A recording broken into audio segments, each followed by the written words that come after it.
ഇന്നത്തെ റെസിപ്പി നമ്മുടെ അമൃതം പൊടിയും പഴമൊക്കെ വെച്ചിട്ട് പെട്ടെന്ന് റെഡിയാക്കാൻ പറ്റിയ അടിപൊളിയായിട്ടുള്ള നല്ലൊരു സ്വീറ്റിൻ്റെയാണ്. ഒരുപാട് ചേരുവകളൊന്നും വേണ്ട കേട്ടോ ഇത് തയ്യാറാക്കാനായിട്ട്. അതുപോലെ ഒത്തിരി സമയവും വേണ്ട, സിമ്പിളായിട്ട് തന്നെ നമുക്കിത് തയ്യാറാക്കാനായിട്ട് പറ്റും. അപ്പോൾ നമുക്ക് എങ്ങനെയാണ് ഈസി ആയിട്ടുള്ള ഈ ഒരു സ്വീറ്റ് റെഡിയാക്കുന്നതെന്ന് നോക്കാം. നമുക്ക് ആദ്യം എടുക്കേണ്ടത് പഴമാണ്. ഞാനത് മീഡിയം വലുപ്പത്തിലുള്ള ഒരു നേന്ത്രപ്പഴമാണ് കേട്ടോ എടുത്തിട്ടുള്ളത്.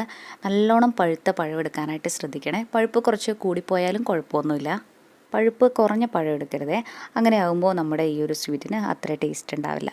ഇനി നമുക്ക് ഈ പഴമൊക്കെ ചെറുതായിട്ടൊന്ന് കട്ട് ചെയ്തിട്ടെടുക്കാം. ഇനി ഈ പഴമൊക്കെ നല്ലപോലെ ഒന്ന് വേവിച്ചിട്ടെടുക്കാം. അതിനായിട്ടൊരു പാനിലേക്ക് 1 ടീസ്പൂൺ നെയ്യ് ഒഴിച്ച് കൊടുക്കാം. നെയ്യ് ചൂടായി വരുന്ന സമയത്ത് നമ്മൾ ഈ കട്ട് ചെയ്ത് വെച്ചിട്ടുള്ള പഴം ഇതിലേക്ക് ചേർക്കാം. ഇനി നല്ലപോലെ ഇതൊന്ന് ഇളക്കി കൊടുത്ത ശേഷം മൂടി വെച്ച് 5 മിനിറ്റ് നേരം ഇത് നന്നായിട്ടൊന്ന് വേവിച്ചെടുക്കാം. ഇടയ്ക്കൊന്ന് തുറന്നിട്ട് ഇളക്കി കൊടുക്കാൻ മറക്കരുതേ. നല്ലോണം പഴുത്തുപോയ പഴമാണ് നമ്മൾ എടുക്കണതെങ്കിൽ 5 മിനിറ്റൊന്നും വേണ്ട, 2-3 മിനിറ്റൊക്കെ തന്നെ മതിയാകും. നമ്മുടെ പഴമൊക്കെയോടെ നല്ലപോലെ വെന്തിട്ടുണ്ട്.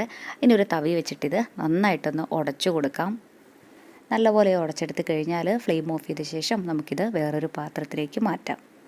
ഇനി അടുത്തതായിട്ട് നമ്മുടെ ഈ ഒരു സ്വീറ്റിലേക്കുള്ള ശർക്കരപ്പാനിയാണ് റെഡിയാക്കേണ്ടത്. അതിനായിട്ടൊരു പാനിലേക്ക് 1/4 കപ്പ് പൊടിച്ച ശർക്കരയും 1/2 കപ്പ് വെള്ളം കൂടെ ഒഴിച്ചു കൊടുക്കാം. നമ്മൾ ഈ ശർക്കരയൊക്കെ പൊടിച്ച് ചേർത്തത് കൊണ്ട് പെട്ടെന്ന് തന്നെ നമുക്കിത് മെൽറ്റായി കിട്ടും. ശർക്കരയൊക്കെ ഇവിടെ മെൽറ്റായിട്ടുണ്ട്. ഇത്രയും മതി. ഇനി ഫ്ലെയിം ഓഫ് ചെയ്ത ശേഷം ഇതും നമുക്കിവിടെ ഒന്ന് മാറ്റി വയ്ക്കാം. ഇനി അടുത്തതായിട്ട് നമുക്ക് എടുക്കേണ്ടത് നമ്മുടെ അമൃതം പൊടിയാണ്. ഞാനിവിടെ 1/4 കപ്പ് അമൃതം പൊടിയാണ് കേട്ടോ എടുത്തിട്ടുള്ളത്. ഇതിലേക്ക് 1/4 കപ്പ് വെള്ളം കൂടി ഒഴിച്ചിട്ട് നന്നായിട്ടൊന്ന് മിക്സ് ചെയ്ത് കൊടുക്കാം.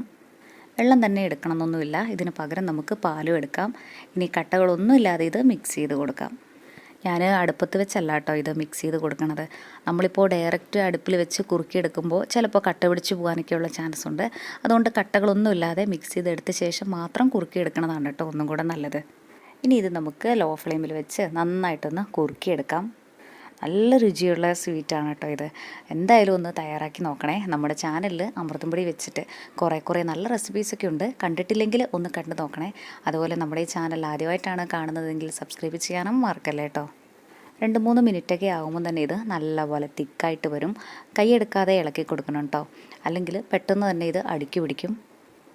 അതായത് ഇവിടെ നല്ലപോലെ കുറുകി വന്നിട്ടുണ്ട്. ഇനി ഇതിലേക്ക് നമ്മൾ നേരത്തെ റെഡിയാക്കി വെച്ചിട്ടുണ്ടായിരുന്ന ശർക്കരപ്പാനിയില്ലേ, അത് നമുക്ക് അരിച്ച് ഒഴിച്ചു കൊടുക്കാം. ഈ ശർക്കരയിൽ കല്ലും മണ്ണൊക്കെ ഉണ്ടാവാനുള്ള ചാൻസ് ഉണ്ട്. അതുകൊണ്ട് ശർക്കരപ്പാനിയൊക്കെ ചേർക്കുമ്പോൾ എപ്പോഴും അരിച്ചിട്ട് തന്നെ ഒഴിച്ചു കൊടുക്കണേ. നമ്മുടെ ഈ ശർക്കരപ്പാനിയും അമൃതം പൊടിയും കൂടെ നന്നായിട്ടൊന്ന് യോജിച്ച് വന്നാൽ നമ്മൾ നേരത്തെ വേവിച്ച് മാറ്റി വെച്ചിട്ടുണ്ടായിരുന്ന പഴമില്ലേ, അതും കൂടെ ഇനി ഇതിലേക്ക് ഇട്ട് കൊടുക്കാം. ഇനി ഇതെല്ലാം കൂടെ നന്നായിട്ടൊന്ന് മിക്സാക്കി കൊടുക്കാം. ഇപ്പോൾ ഇതിന് നല്ല മധുരമായിരിക്കും കേട്ടോ. നമ്മളിതിലേക്ക് വേവിച്ച ചൗരിയും കൂടെ ചേർക്കണുണ്ട്. അതും കൂടെ ചേർത്തിട്ട് കഴിക്കുമ്പോഴാണ് നമ്മുടെ ഈ ഒരു സ്വീറ്റിന് നല്ല ടേസ്റ്റ് ഉണ്ടാവുക. ഞാൻ 1/2 കപ്പ് ചൗരി 1 മണിക്കൂർ നേരം വെള്ളത്തിലൊന്ന് കുതിർത്ത് വെച്ചിട്ടുണ്ടായിരുന്നു. അതിനുശേഷം നല്ലപോലെ വേവിച്ചെടുത്തിട്ടുള്ളതാണ്. ഇനി ഈ ചൗരിയും കൂടെ ചേർത്തിട്ട് നല്ലപോലെ ഒന്ന് യോജിപ്പിച്ചെടുക്കാം. നല്ലപോലെ ഒന്ന് മിക്സ് ചെയ്തെടുത്ത് കഴിഞ്ഞാൽ ഒന്നും കൂടെ നല്ലൊരു ടേസ്റ്റ് കൂടെ കിട്ടാനായിട്ട് ഇതിലേക്ക് 1 ടീസ്പൂൺ നെയ്യും കൂടെ ചേർക്കുന്നുണ്ട്. നെയ്യൊക്കെ നമ്മുടെ ടേസ്റ്റിനനുസരിച്ചിട്ട് കൂടുതലോ കുറവോ ഒക്കെ ചേർക്കാം, ചേർത്തില്ലെങ്കിലും കുഴപ്പമൊന്നുമില്ല. ഇനി ഇതിലേക്ക് മധുരം ഒന്ന് ബാലൻസ് ചെയ്യാനായിട്ട് 2 നുള്ളുപ്പും നമ്മുടെ ഈ ഒരു സ്വീറ്റിന് നല്ലൊരു ഫ്ലേവർ കൂടെ കിട്ടാനായിട്ട് 1/2 ടീസ്പൂൺ ഏലക്കാപ്പൊടിയും കൂടെ ചേർക്കാം. ഇനി ഇതെല്ലാം കൂടെ നന്നായിട്ടൊന്ന് യോജിപ്പിച്ച് കൊടുക്കാം. നമ്മുടെ ഈ ഒരു സ്വീറ്റിന് ഒന്നും കൂടെ നല്ല ടേസ്റ്റ് കിട്ടാനായിട്ട് കുറച്ച് ഉണക്കമുന്തിരിയും അണ്ടിപ്പരിപ്പും കൂടെ വറുത്തിട്ട് കൊടുക്കാം.